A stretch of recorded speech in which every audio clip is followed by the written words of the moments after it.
Hello guys, हमारे YouTube channel पर आपका स्वागत है। अगर आपको वीडियोस पसंद आ रही हैं तो प्लीज़ लाइक करें, कमेंट करें और शेयर करें। अगर आपने चैनल को अभी तक सब्सक्राइब नहीं किया है तो प्लीज़ चैनल को सब्सक्राइब करें। जस ने अति को दीवार के साथ लगा रखा था और बेहद गुस्से से उसे घूर रहा था। तुम्हारे करीब आना तो दूर, तुम्हें यूं देखने का हक भी किसी और को नहीं। और अगर मेरी जगह किसी और ने तुम्हें यूं छुआ भी तो वो दिन उसका आखिरी दिन होगा, जस ने गुस्से से कांपते हुए कहा। उसकी बात सुनकर अति नम आंखों से भी हल्की सी मुस्कुराई और बोली, आपने मुझ पर तो अपना हक जता दिया, लेकिन क्या मेरा इतना भी हक नहीं कि मैं आपके बारे में कुछ जान सकूं? कौन है ये जो तस्वीरों में आपके साथ है? क्या आप उन्हें भी ऐसे ही प्यार करते थे? और क्या आज भी आप उन्हें चाहते हैं? जो प्यार आप मुझे दे रहे हैं, क्या कभी इस पर उनका भी हक रहा है? जैसे जैसे अति बोल रही थी, जश्न के चेहरे की नसें उभरती जा रही थी। उसका गुस्सा बढ़ता जा रहा था। अति अभी आगे भी कुछ बोलने को हुई, लेकिन बीच में ही उसे रोकते हुए जश्न ने उसके होठों को अपने होठों में कैद कर लिया और बेहद गुस्से से उन्हें चूमने लगा। इस बार प्यार नहीं, सिर्फ गुस्सा था जो अति भी महसूस कर रही थी। उसके होंठ दर्द करने लगे थे और हल्के हल्के फटने भी लगे थे। 2-3 मिनट बाद ही जश्न उससे अलग हुआ और एक बार फिर उसे नाराज़गी से देखने लगा। अति भी उसे गुस्से और नाराज़गी से देख रही थी। उसकी आंखों में आंसू थे। उसे यूं ही गुस्से से देखते हुए जश्न कमरे से बाहर चला गया और जाते जाते दरवाज़ा बंद कर गया। उसके इस रवैया से अति को बहुत ज़्यादा बुरा लगा। उसका दिल अभी अभी खुशियों से झूम रहा था कि एक बार फिर से टूट गया। वो यूं ही दीवार से लगे हुए नीचे ज़मीन पर बैठ गई और फफक कर रो पड़ी। कोई प्यार नहीं करते आप मुझसे? अगर करते तो यूं दर्द नहीं देते। इस कमरे में लगी हर तस्वीर में आपकी और इस लड़की दोनों की मुस्कुराहट ही बता रही है कि आप इनके साथ कितने खुश थे, और ये आपके साथ। और इस खुशी का कारण मुझे तो सिर्फ प्यार ही लग रहा है जो आप दोनों के बीच था, और जो शायद हमारे बीच कभी हो नहीं सकता। उसने रोते हुए उन तस्वीरों को देखकर कहा। जश्न कमरे से बाहर निकला तो घर से बाहर आने से पहले उसकी टक्कर मनीषा से हो गई। जश्न जी, आप इस वक्त यहाँ? उसने पहले जश्न को और फिर जश्न के कमरे की तरफ देखते हुए कहा। जो बंदा रात को भी घर नहीं आता था, अब दिन में भी घर के चक्कर काट रहा था। इस पर वो हैरान और परेशान दोनों थी। आगे कुछ और कहती उससे पहले ही एक ज़ोरदार तमाचा जश्न उसके गाल पर जड़ दिया। मनीषा को तो समझ ही नहीं आई आखिर अब उसने क्या गलती की, लेकिन अगले ही पल उसे सब समझ आ गया जब जश्न ने कहा, आज के बाद मेरे कमरे में जाने की और मेरी बीवी को कुछ कहने की हिम्मत मत कर देना। वो थप्पड़ इतना ज़ोरदार था कि मनीषा की चीख भी निकल गई और वो जाकर फर्श पर गिर गई। उसके गाल पर जश्न की 5 उंगलियां किसी मोहर की तरह छप चुकी थी। वो यूं ही जश्न को देखते रह गई और जश्न घर से बाहर चला गया। ऊपर से ये सब रागिनी जी देख रही थी और उनका चेहरा भी परेशानियों से भरा हुआ था। शांत समुद्र में एक बार फिर से लहरों ने उफान लेना शुरू कर दिया है। इससे पहले कि ये लहरें तूफान लेकर आए, इन्हें हमेशा के लिए शांत करना होगा, और इन्हें शांत सिर्फ एक ही इंसान कर सकता है, उन्होंने मन ही मन कहा।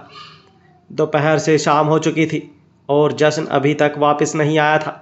अति औंधे मुंह बिस्तर पर लेटी थी। आंखों से गिर रहे आंसू तकिए से कई सवाल करते और फिर जवाबों की तरह उन्हीं में समा जाते। उसकी आंखों के आगे उसके और जश्न के साथ में बिताए लम्हे चल रहे थे। उसका उसे कालिंदी के कोठे से बचा कर लाना, फिर बच्चों की तरह उसका ध्यान रखना, कुछ भी कहने या करने से पहले कुछ भी सोचना समझना नहीं, मनीषा और रागिनी के सामने उसका साथ देना, उसके साथ बढ़ती करीबी और वो पल जिनमें उसने उसे कुछ अलग से ही एहसास दिए थे। अब उसे सब झूठ लग रहा था। जवाब नहीं दिया, कोई बात नहीं, लेकिन इस तरह ज़बरदस्ती कर गुस्सा जताकर उसका चला जाना अति को और भी ज़्यादा दुख दे रहा था। एक तरफ उसका दिल जश्न के लिए तड़प रहा था और दूसरी तरफ उसे गुस्सा भी आ रहा था। वहाँ जश्न एक अंधेरे से भरे कमरे में था और उसके हाथ में भी एक सिगरेट, जिसमें से उड़ता हुआ धुआं बता रहा था कि उसका मन भी उस सिगरेट की तरह ही सुलग रहा है। बहुत प्यार करता हूँ, इतना कि शायद तुम्हारे बिना जी भी ना पाऊं। उसके कानों में उसकी अपनी ही आवाज़ गूंज रही थी और उसके तुरंत बाद ही एक लड़की की हंसी गूंजने लगी। उसके चेहरे पर एक गहरा दर्द उतर आया और उसने वो जलती हुई सिगरेट अपने ही हाथों में मसल दी। एक गहरी सांस लेकर वो उस कमरे से बाहर आया। ये शायद उसका फार्म हाउस था। ड्राइवर जल्दी से गाड़ी उसके सामने लेकर आया। जश्न गाड़ी में बैठ गया, लेकिन ड्राइवर ने गाड़ी स्टार्ट नहीं की। अति से मिलने से पहले जश्न अपना ज़्यादातर समय यहीं बिताता था और यहाँ से सीधा कोठे पर जाता था। इसलिए वो ड्राइवर अभी असमंजस में था कि गाड़ी कोठे के रास्ते लेकर जाए या घर। वो 1 मिनट तो यूं ही इंतज़ार करता रहा। उसके बाद उसने हिम्मत कर पूछ लिया, सर वो एरिया की तरफ जाना है या शेखावत मैंशन? बाहर निकलो, जश्न ने गुस्से से कहा और खुद भी बाहर निकल गया। एक खींच कर थप्पड़ जश्न ने उस ड्राइवर के गाल पर दिया और बोला, आज के बाद नाम मत ले देना उस जगह का, बेवकूफ़ इंसान। और उसे दूसरी तरफ धक्का देकर खुद ड्राइविंग सीट पर बैठकर गाड़ी स्टार्ट कर दी। वहाँ आती कब से जश्न का इंतज़ार कर रही थी, लेकिन शाम से रात भी हो गई पर उसका इंतज़ार खत्म नहीं हुआ। अब उसे मनीषा और रागिनी जी की बातें भी सच लग रही थी। उसके मन में रह रह कर एक ही सवाल आ रहा था, कहीं जश्न आज फिर से उसी जगह वापस तो नहीं चला गया? कहीं इस वक्त वो किसी और के साथ तो नहीं होगा? और साथ ही सामने दीवार पर लगी तस्वीरों को देखकर उसके मन में एक टीस सी उठ जाती। हार कर उसने कमरे की लाइट बंद की और वापस बिस्तर पर आकर अपनी आंखें बंद कर ली। आंखें बेशक बंद हो गई थी, लेकिन आंसू बंद नहीं हुए थे। रोते रोते अति सो चुकी थी। उसके सोने के बाद जश्न कमरे में आया। उसने लाइट्स ऑन नहीं की, बस नाइट बल्ब की रोशनी में ही दरवाज़ा बंद कर बेड तक आया। उस लाल रंग की रोशनी में अति का चेहरा साफ दिखाई दे रहा था और उसके गालों पर छपे आंसुओं के निशान भी। जश्न ने तकिए को हाथ लगाया तो वो भी उसके आंसुओं से पूरा गीला था। मैं जानता हूँ मैंने तुम्हें बहुत हर्ट किया, लेकिन जिन बातों का जिक्र तुम्हें और मुझे दोनों को तकलीफ़ थे वो मेरे होठों पर ना ही आए तो अच्छा है। मैं नहीं चाहता मैं उन सब पलों को एक बार फिर से याद करूं जिन्हें मैं हमेशा के लिए भूल जाना चाहता हूं। इसलिए तुम्हारे उन सवालों का जवाब तुम्हें मुझसे कभी नहीं मिलेगा, उसने अति की तरफ देखते हुए कहा और फिर खड़े होकर अपने कपड़े निकालने शुरू किए। अब वो सिर्फ एक अंडरवेयर में था। उसकी वो सेक्सी बॉडी पर पड़ती लाल रंग की रोशनी उसे और भी ज़्यादा सेक्सी बना रही थी। उसने अति को पूरी तरह से अपनी बाहों में भरा और फिर दोनों को कंबल से ढक लिया। नींद उसकी आंखों से कोसों दूर थी, इसलिए वो यूं ही अति को निहारता रहा और जब बेकरारी ज़्यादा बढ़ जाती तो उसे कभी गालों पर तो कभी गर्दन पर चूम लेता। अति नींद में कसमसा रही थी, लेकिन जश्न उसे अपनी बाहों में और भी ज़्यादा कस लेता तो वो शांत हो जाती। रात को देर से सोने पर जश्न उस वक्त गहरी नींद में था जब अति की आँख खुली। खुद को जश्न की बाहों में पाकर पहले तो उसके चेहरे पर मुस्कुराहट आ गई, लेकिन जब उसे कल की सारी बातें याद आईं तो उसकी आंखें नम हो गई। जश्न का उसे यूं छोड़कर चले जाना उसे अभी तक बहुत ज़्यादा तकलीफ़ दे रहा था, लेकिन अभी भी उसकी इतनी हिम्मत नहीं थी कि वो उससे अलग हो जाए। वो यूं ही उसके सीने से लगे लेटी रही और उसे देखती रही। मुझे नहीं समझ में आ रहा कि किस बात पर यकीन करूं और किस बात पर नहीं। आप कहते हैं कि आप मुझसे प्यार करते हैं, इस शादी को मानते हैं, खुद पर मुझे अपना हक भी सौंपते हैं, लेकिन जब मैंने एक सवाल किया तो आपने उसका जवाब भी नहीं दिया और मुझे यूं अकेला छोड़कर चले गए। आपके बारे में जो सुना है उस पर यकीन करने का बिल्कुल मन नहीं, लेकिन जब आप मुझसे दूर चले गए थे तो बस एक यही डर था कि कहीं आप उस जगह पर तो नहीं गए होंगे। मैं नहीं जानती ये कैसे एहसास हैं, क्योंकि मैं इन्हें समझ ही नहीं पा रही हूँ, पर इतना ज़रूर समझने लगी हूँ कि आप मुझे अच्छे लगते हैं। आपके पास होने से मुझे अच्छा महसूस होता है और आपकी नाराज़गी और गुस्सा दोनों ही मुझे बहुत परेशान करते हैं, पर आपको इस चीज़ से फ़र्क ही नहीं पड़ता। लेकिन अब मुझे ये जानना है कि क्या सच में आपको मेरी नाराज़गी से फ़र्क पड़ता है या नहीं, और अगर सच में ऐसा हुआ कि आपको मेरे नाराज़ होने से कोई फ़र्क नहीं पड़ता तो सिर्फ नाराज़गी नहीं, मैं आपसे दूर भी हो जाऊंगी। मैं नहीं रह पाऊंगी यहाँ, बिल्कुल भी नहीं, उसने रो कर कहा और अपने दिल के हाथों मजबूर होकर ही जश्न पर अपनी बाहें कस दी। जैसे कोई बच्चा अपने पसंदीदा खिलौने के दूर जाने के डर से उसे कसकर पकड़ लेता है। जसन ने जब अपनी आंखें खोली तो अति उसकी बाहों में ही थी, क्योंकि वो खुद को उसे दूर कर ही नहीं पा रही थी। Good morning my baby doll, Jason ने कहा और उसके माथे को चूम लिया। वो बच्चों की तरह उसकी बाहों में समाई हुई थी। जसन उसे देखते हुए मुस्कुरा रहा था, लेकिन जब अति ने अपनी लाल आंखें खोली तो उसकी मुस्कुराहट चली गई। उसने उसके गाल पर हाथ रखकर कुछ कहना चाहा, लेकिन अति उससे अलग हुई और करवट लेकर लेट गई। नाराज हो मेरी बेबी डॉल, जसन ने कहा और सरक कर उसके करीब आया। उसने एक बार फिर अपनी बाहें पीछे से उसके पेट पर लपेट दी और अपना मुंह उसके कंधे के पास ले आया। वो उसके गाल से गाल रगड़ने लगा और बोला, सॉरी तुम्हारे साथ ज़बरदस्ती की, लेकिन गुस्सा था मैं, प्लीज़ मान जाओ। अति ने कुछ नहीं कहा, बस उसका हाथ अपने पेट से हटा दिया। बेबी डॉल प्लीज़ मेरी तरफ देखो, जसन ने कहा, लेकिन अति ने पलट कर उसकी तरफ नहीं देखा। शादी की पहली सुबह और बीवी नाराज़ हो तो अच्छा नहीं लगता। देखो ना मेरी तरफ, प्लीज़। उसकी बात सुनकर भी अति चुप रही। छोड़ दो ना गुस्सा, वरना इस बार ज़बरदस्ती की जिम्मेदार तुम होगी, क्योंकि मुझे मनाने का और कोई तरीका नहीं आता। जसन बोला तो अति इस बार उसकी तरफ पलटी। उसकी आंखों में आंसू थे जो जसन को बहुत ज़्यादा बुरा फील करवा रहे थे। वो उसके आंसू साफ करने लगा, लेकिन अति ने उसके हाथ को रोका और बोली, क्या आप उन्हें भी यूं ही ज़बरदस्ती मनाते थे? क्या उनका नाराज़ होना भी आपको यूं ही बुरा लगता था? क्या उनकी नाराज़गी से आपको फ़र्क पड़ता था? क्या आप उनसे भी उतना ही प्यार करते थे? और अगर हाँ, तो फिर मुझसे प्यार कैसे कर सकते हैं? क्योंकि प्यार तो सिर्फ एक ही बार होता है ना। उसके सवाल सुनकर जसन का चेहरा एक बार फिर से एक्सप्रेशन लेस हो गया। तुम क्यों हमारे बीच किसी और की बातें ला रही हो? मेरा किसी के साथ क्या रिश्ता था, क्या नहीं, ये तुम्हें क्यों जानना है? जसन हल्के गुस्से में और नाराज़गी से बोला। अति के आंसू और ज़्यादा तेज हो गए थे, लेकिन फिर भी वो सामने लगी तस्वीरों को देखते हुए हल्का सा मुस्कुराकर बोली, क्योंकि मुझे लगता है बीच में शायद मैं आ गई हूँ। जब तक मुझे ये नहीं पता चल जाता कि ये कौन है और इनका आपके साथ क्या रिश्ता है और अब ये कहाँ पर हैं, तब तक मैं आपके साथ अपने रिश्ते के बारे में कैसे सोच लूँ।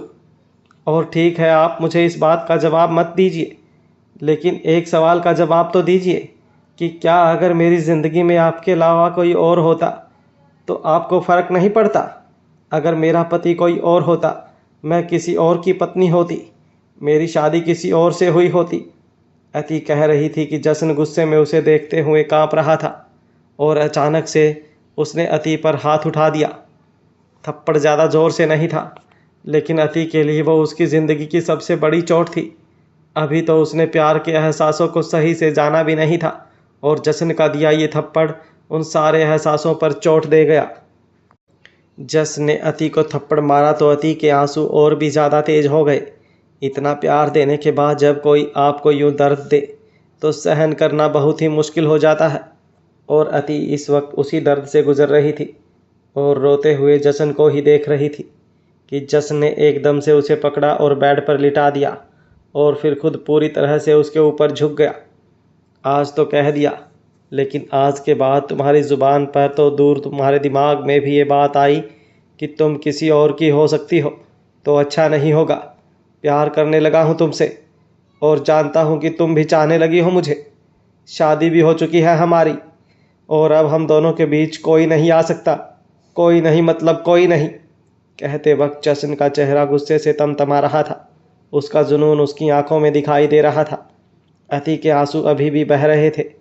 इन तस्वीरों में कौन है कौन नहीं, ये जानना तुम्हारे लिए बिल्कुल भी ज़रूरी नहीं। अगर होता तो तुम्हें ज़रूर बताता।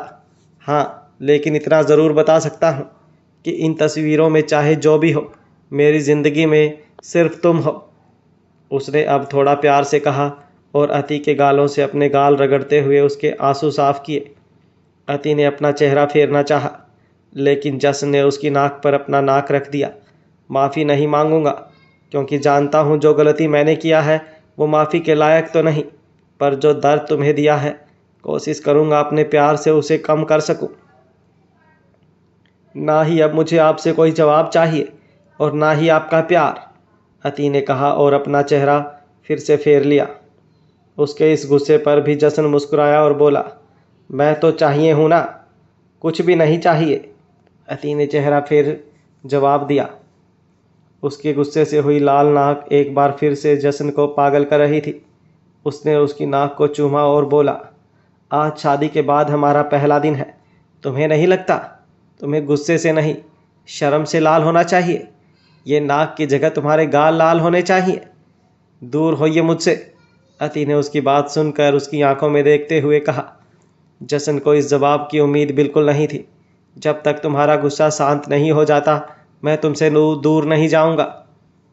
क्या करेंगे आप मुझे मनाने के लिए? अति ने सवाल किया। बहुत सारा प्यार, जशन ने जवाब दिया और अति की गर्दन पर अपने होंठ रख दिए। एक पल के लिए अति की धड़कनें तेज हो गई, लेकिन जल्दी ही उसने खुद पर काबू किया। वो उसकी गर्दन को लगातार चूम रहा था। कभी उसकी कॉलर बोन पर चूमता तो कभी क्लीवेज की तरफ आता। अति को गुदगुदी भी हो रही थी और गुस्सा भी आ रहा था, लेकिन उसने कुछ रिएक्ट नहीं किया। बहुत मुश्किल से वो खुद की फीलिंग्स को कंट्रोल कर पा रही थी, पर कोई सांसों पर अपना अख्तियार कैसे रखे जो कभी बढ़ती तो कभी घटती। जशन ने उसके चेहरे को देखा जिसमें अभी भी बहुत सारा गुस्सा झलक रहा था। उसने उसके होंठों को हल्के से चूमा और बोला, तुम्हें क्या लगता है तुम खुद पर काबू रख सकती हो? चाहूँ तो कभी भी तुम्हारा ये संयम तोड़ सकता हूँ, मजबूर कर सकता हूँ तुम्हें खुद को प्यार करने के लिए। लेकिन मेरी बेबी डॉल वो फिर प्यार नहीं सिर्फ हवस होगी, और तुम्हारा ये अकड़ की दुकान तुम्हें प्यार करता है, तुम्हारे जिस्म को नहीं।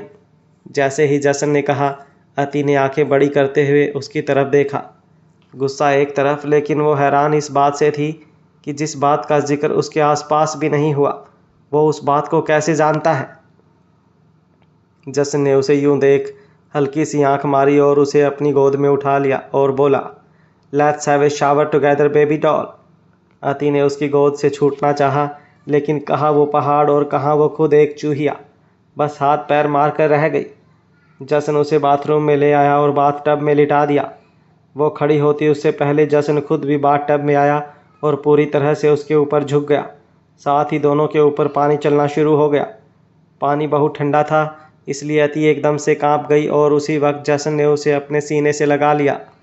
उसका आग सा तपता हुआ सीना ठंडे पानी में भी अति को गर्माहट दे रहा था। जशन खुद तो सिर्फ इनरवेयर में था और अब उसने अति के कपड़े उतारने भी शुरू कर दिए थे। वो जैसे जैसे अति के जिस्म से उसके कपड़े अलग कर रहा था, अति सिहर रही थी, लेकिन आज उसने खुद पर बहुत कंट्रोल किया हुआ था। कुछ तो था अति के दिमाग में। वो बस जशन को देख रही थी, ना ही कुछ रिएक्ट कर रही थी और ना ही कुछ बोल रही थी। बस जो जशन करना चाहता था उसे वो करने दे रही थी।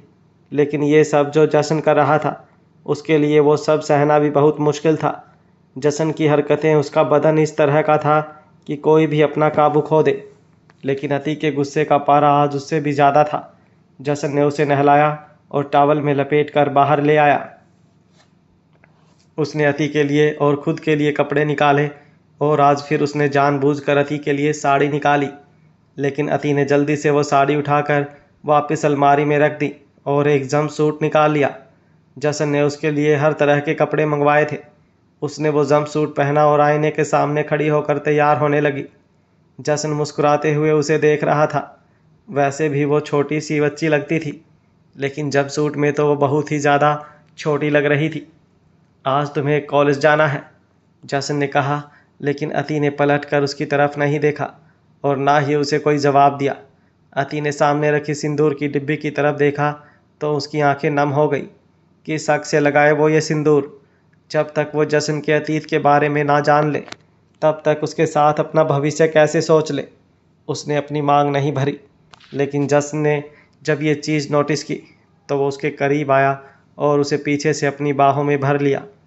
तुम्हारी नाराज़गी और गुस्सा दोनों चलेगा, दोनों अपनी सर आँखों पर रखूँगा, लेकिन अगर तुम्हारे मन में इस शादी को ना मानने या तोड़ने जैसा ख्याल भी आया तो तुम्हारे लिए अच्छा नहीं होगा। तुम्हारा जशन जशन सिंह शेखावत से बहुत अलग है, लेकिन अगर तुम्हारी इच्छा जशन सिंह शेखावत से रूबरू होने की है तो उसमें फिर तुम्हारा जशन भी कुछ नहीं कर पाएगा, उसने गुस्से से कहा और चुटकी में सिंदूर लेकर उसकी मांग में सजा दिया। अति ने एक नज़र आईने में से अपनी भरी हुई मांग को देखा और फिर जशन को देखती रही। जशन भी उसे देख रहा था। वो वहाँ से जाने लगा तो अति ने उसका हाथ पकड़कर उसे रोक लिया और फिर खुद उसके करीब होकर बोली, क्या नाम लिया थे आपने मेरा? अति जशन सिंह शेखावत। जब आप जशन सिंह शेखावत होने का इतना दम भरते हैं तो मेरा नाम तो पहले ही अति है। अति मतलब बहुत ज़्यादा, हद से ज़्यादा। और जब इसके साथ आपका नाम जुड़ेगा तो ये हदें कहाँ जाएंगी आप सोच भी नहीं सकते। जशन उसकी बात सुनकर उसे देखता ही रह गया। उसकी मासूमियत और हल्का गुस्सा तो वो रोज़ ही देखता था, लेकिन आज तो उसका गुस्सा कहर ढा रहा था। उसकी छोटी सी मासूम बिल्ली एक शेरनी की तरह दहाड़ रही थी। उसने उसे कमर से पकड़कर अपने साथ लिया और उसकी आंखों में देखते हुए बोला, हदें तो बहुत टूटेंगी बेबी डॉल, बस तुम मत टूटना। दोनों की आंखें इस वक्त जिद और जुनून से भरी हुई थी। अचानक से जशन ने अति को अपनी गोद में उठाया और नीचे जाने के लिए कमरे से बाहर निकला। रागिनी जी नीचे हॉल में ही बैठी थी और उनके साथ साथ ही मनीषा और हर्ष भी। जशन के कमरे का दरवाज़ा खुलते ही तीनों की नज़र ऊपर की तरफ गई तो जशन को यूं अति को गोद में उठाते लाते देख तीनों की आंखें बड़ी हो गई। इससे पहले कि अपनी गोद में इस लड़की की जगह इन दोनों के बच्चों को भी उठा कर लाए, तुम्हें आना पड़ेगा, रागिनी जी ने कहा और दरवाजे की तरफ देखने लगी। मनीषा तो गुस्से से अति और जशन को देख रही थी। उसी वक्त हर्ष ने उसे घूरा तो उसने अपनी नज़रें इधर उधर मटकानी शुरू कर दी। अति जशन के चेहरे को देख रही थी। उसने अपनी बाहें अच्छे से जशन की गर्दन पर लपेट रखी थी। क्यों नहीं समझते आप कि आपका अतीत जानना मेरे लिए कितना ज़रूरी है? लेकिन कोई बात नहीं, अगर आप ज़िद्दी हैं तो मैं आपसे भी ज़्यादा ज़िद्दी हूँ। अब तो मैं सब कुछ पता लगा कर ही रहूँगी, वो अपने मन में ही बोल रही थी। बात की बातें बाद में सोचना, पहले अच्छे से नाश्ता फिनिश करो और कॉलेज जाओ, जशन ने कहा तो वो एकदम से हड़बड़ा गई। हर बार ये शख्स उसके मन की बातें जान लेता है, लेकिन पता नहीं क्यों सब कुछ जानते हुए भी कुछ बताता नहीं है। दोनों डाइनिंग टेबल के पास पहुँचे तो जशन ने अति को अपनी गोद में से उतारा और चेयर पर बैठने के लिए कहा। तब तक बाकी लोग भी डाइनिंग टेबल की तरफ आ गए और नौकरों ने ब्रेकफास्ट सर्व करना शुरू कर दिया। नाश्ता खत्म होने के बाद जशन ने अति को कॉलेज के बारे में सब समझा दिया। अति चाहती थी कि जशन उसके साथ जाए, लेकिन जशन को कोई ज़रूरी काम था, इसलिए वो उसे ड्राइवर के साथ भेज रहा था। मैं अपना बैग और फ़ोन तो कमरे में ही भूल गई, मैं अभी उन्हें लेकर आती हूँ, अति ने कहा और जल्दी से कमरे की तरफ भाग गई। उम्मीद है जो कुछ सोचा है सब उसी के हिसाब से हो, जशन ने उसे जाते देख मन ही मन कहा। अपने कमरे में आकर जल्दी से अति ने अपना बैग और फ़ोन उठाया। जशन ने उसे थोड़ा बहुत फ़ोन चलाना सिखा दिया था। वो हमेशा से कॉलेज जाना चाहती थी, लेकिन उसके भाई ने उसकी पढ़ाई बीच में ही रुकवा दी थी। और अब जब जशन ने उसका कॉलेज में एडमिशन करवाया तो वो सच में बहुत खुश थी। वैसे है तो आप पकड़ की दुकान, लेकिन थोड़े थोड़े प्यारे भी हैं, उसने हल्का सा मुस्कुराकर कहा और कमरे से बाहर आई। भले ही जशन के साथ उसकी नाराज़गी चल रही थी, लेकिन फिर भी उसके चेहरे पर हल्की सी मुस्कुराहट थी। लेकिन जैसे ही वो सीढ़ियों से नीचे उतरी, उसके चेहरे की सारी मुस्कुराहट गायब हो गई। सामने एक लड़की जशन के गले से लगकर खड़ी थी। उसका चेहरा अति की तरफ था, इसलिए अति उसे अच्छे से पहचान सकती थी। जशन की पीठ उसकी तरफ थी, लेकिन उसने भी अपनी बाहें उस लड़की की पीठ पर रख रखी थी। अति का दिल एकदम से तेज़ धड़कने लगा और आंखें नम होने लगी। पूरा शरीर पत्थर होता जा रहा था। ना ही अब से कदम आगे बढ़ाया जा रहा था, ना ही अपनी जगह से हिला जा रहा था। वो यूं ही बुत बने उन दोनों को गले लगे हुए देख रही थी। कांच नहीं दिल था वो जो उसके अंदर टूट रहा था, लेकिन दर्द कांच चुभने से भी ज़्यादा हो रहा था। बहुत याद आती थी हमें आपकी, आप सोच भी नहीं सकते आपके बिना हम किस तरह जी रहे थे। हमें तो लगता था कि आपको हमेशा के लिए खो दिया, लेकिन उस भगवान ने हमारे प्यार को बचा दिया, हमें नई ज़िंदगी दे दी ताकि हम फिर से अपनी जान, अपनी ज़िंदगी के पास लौट आए। हम जानते थे कि आप भी हमारे बिना अधूरे होंगे, अपनी ज़िंदगी जीना छोड़कर बस काट रहे होंगे, पर अब हम आपके पास वापस आ गए हैं। उस लड़की ने रोते हुए कहा और जशन से अलग होकर उसके चेहरे को चूमने लगी। घर के बाकी सब लोग और सर्वेंट भी उन दोनों को ही देख रहे थे। अब नौकरों ने अपना चेहरा नीचे झुका लिया था। मैं जानता था तुम मुझे छोड़कर कहीं नहीं जा सकती, मेरे पास वापस ज़रूर आओगी, जशन ने कहा और उस लड़की नियति को फिर से गले लगा लिया। नियति फिर से अलग हुई और रोते हुए मुस्कुराकर बोली, अब तो मैं आपके पास वापस आ गई हूँ ना, अब मैं आपको छोड़कर कहीं नहीं जाऊंगी। हमारी प्रेम कहानी अधूरी नहीं रहेगी। जशन उसके आंसू साफ करने लगा और एक गहरी सांस लेकर बोला, मेरी प्रेम कहानी तो कभी अधूरी रह ही नहीं सकती, इसे तो हर हाल में पूरा होना ही होगा। नियति ने बाकी सब घरवालों की तरफ देखा और उन्हें देखकर हल्का हल्का मुस्कुराई। अभी तक उसने अतीक की तरफ नहीं देखा था। रागिनी जी उसके पास आई और उसके सिर पर हाथ फेरते हुए बोली, हमें पता था तुम वापस ज़रूर आओगी। आखिर हमारे जशन का प्यार इतना कमज़ोर नहीं हो सकता। तुम उसकी बीवी हो और तुम ही उसकी जीवन संगिनी हो, तो तुम उसे छोड़कर कैसे जा सकती थी।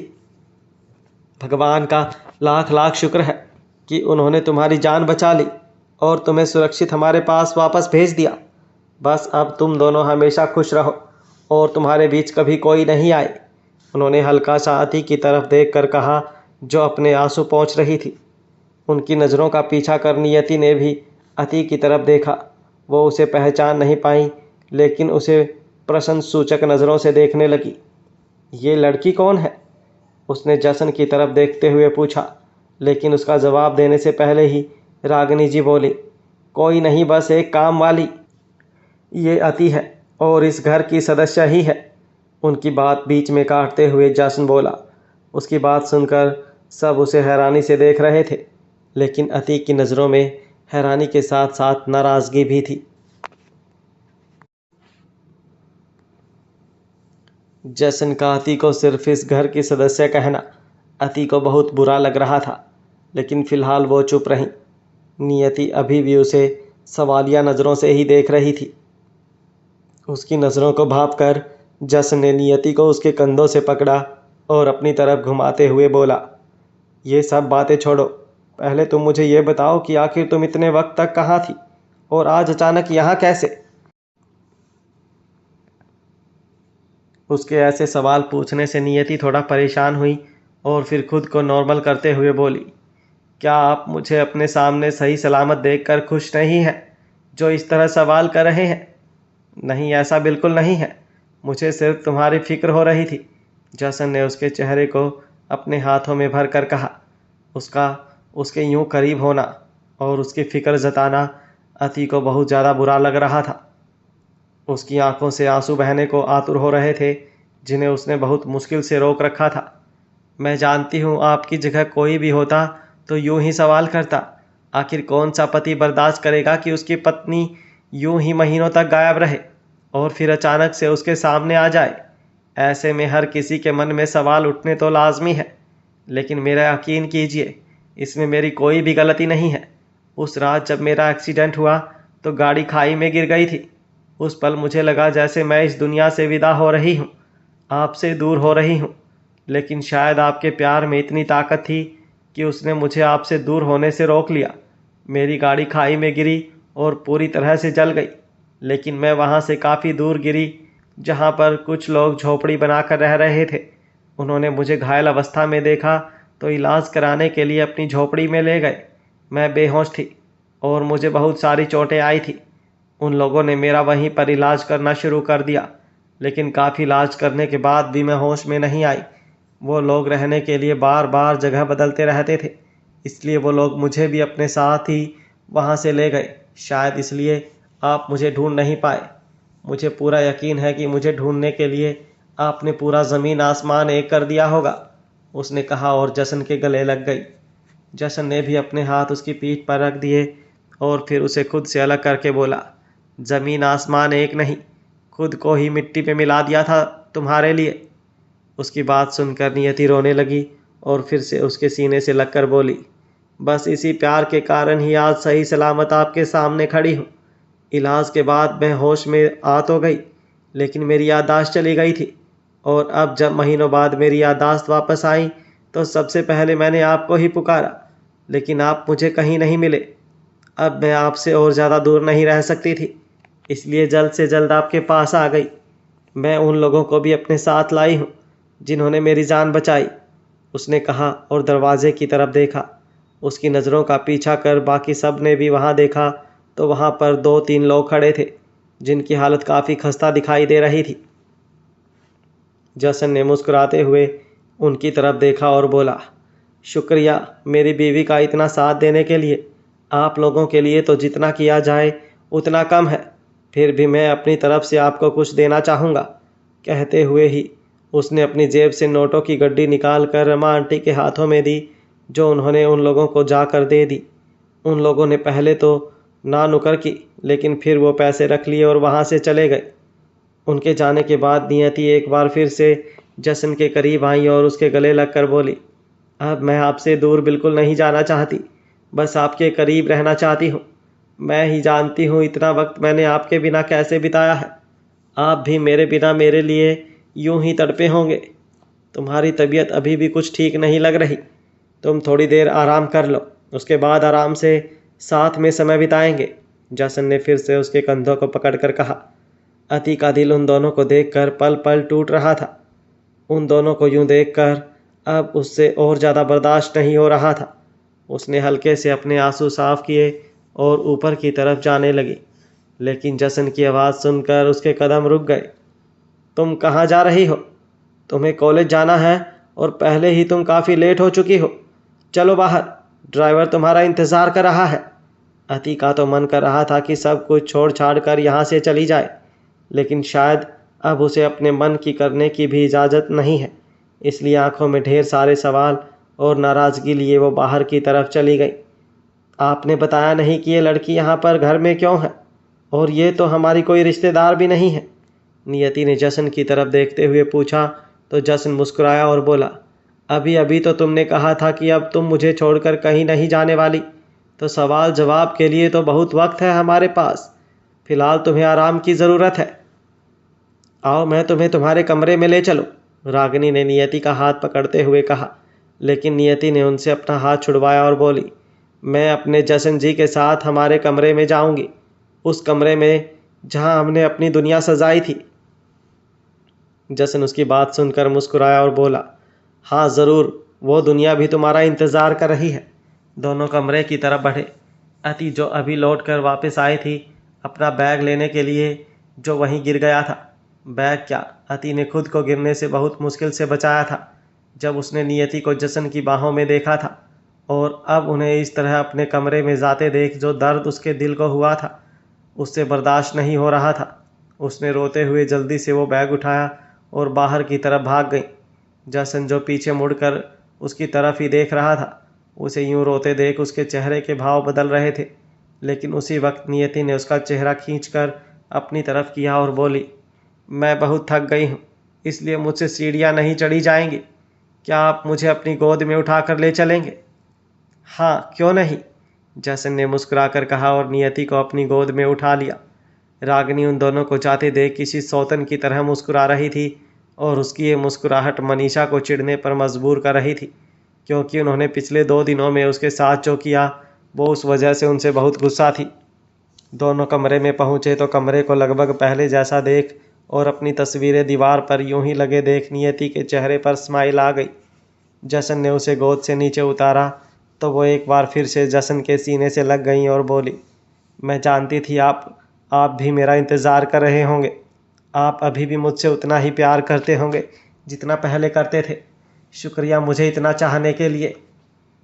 पहले जितना क्यों, अब तो मेरे दिल में तुम्हारे लिए फीलिंग्स और भी ज़्यादा बढ़ गई हैं। बस इंतज़ार है उस पल का जब इन एहसासों से मैं तुम्हें रूबरू करवा सकूं।